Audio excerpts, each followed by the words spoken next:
দেখো আজকের রেসিপিটা বানানোর জন্য আমি পেঁয়াজ কুচো করে নিয়েছি। তোমরা বুঝতে পারছো কি জানি না, ক্যামেরায় কতটা বোঝা যাচ্ছে। এই দেখো, রসুন একটু কুচো করে নিয়েছি, আর হচ্ছে আদাটাও আমি গ্রেট করে নিয়েছি। ঠিক আছে, আমি মিশিয়ে ফেলেছি ভুল করে, সেই জন্য তোমাদের এইভাবে বুঝিয়ে দিলাম। এবার দেখো, ওর মধ্যে আমি সেদ্ধ করা ডিমকে কুচিয়ে নিয়েছি। এরপরে আস্তে আস্তে আবার ইনগ্রেডিয়েন্টস অ্যাড করব। দেখো, এতে অ্যাড করে দিচ্ছি 1 চামচ কর্নফ্লাওয়ার,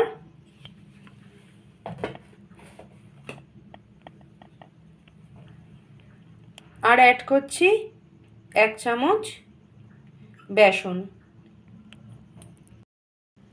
আর দিচ্ছি 1/2 চামচ চাল গুঁড়ো।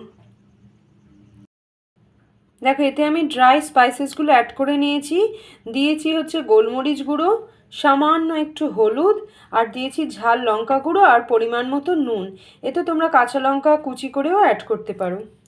দিয়ে এবার এটাতে একটা ডিম ফাটিয়ে দিয়ে ব্যাটারটা রেডি করে নেব। ব্যাটারটা রেডি করে নিয়ে আবার তোমাদেরকে দেখাচ্ছি। দেখো, ব্যাটারটা একদম রেডি হয়ে গেছে। এবার ব্যাটারটাকে আমি 5 মিনিট রেস্টে রাখবো, দিয়ে তারপরে পকোড়াগুলো ফ্রাই করে নেব। দেখো বন্ধুরা, আমি পকোড়াগুলো সব ভেজে তুলে নিয়েছি।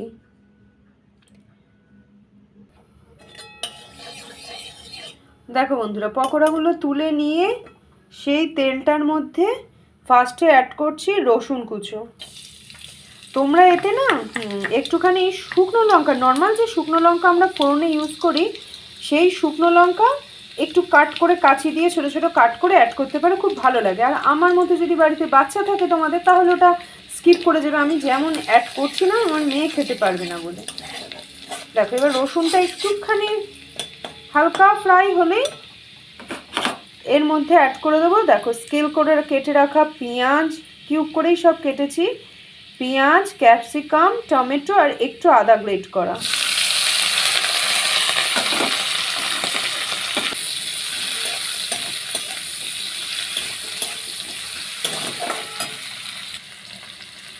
দেখো, এবার দিয়ে দিচ্ছি একটু পরিমাণ মতো নুন।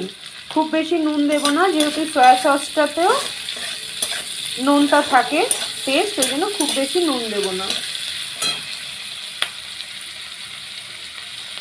এবার অ্যাড করে দিচ্ছি গোলমরিচ গুঁড়ো, আর অ্যাড করব সামান্য লঙ্কা গুঁড়ো। যেহেতু সস পড়বে তো ওটা একটুখানি ঝাল মিষ্টি হলেই ভালো লাগবে, সেই জন্য সামান্য লঙ্কা গুঁড়ো অ্যাড করলাম। ঝালটা যে যার মতো অ্যাড করে নেবে। দেখো বন্ধুরা, আমি যেটা করছি, এবার সামান্য একটু জল অ্যাড করে দিচ্ছি। আস্তে আস্তে সসগুলো অ্যাড করব, খুব বেশি তো। দেখো বন্ধুরা, সাদা তিলটা ছড়িয়ে দিয়েছি, এবার একটুখানি কর্নফ্লাওয়ার জলে গুলে অ্যাড করে দিলাম।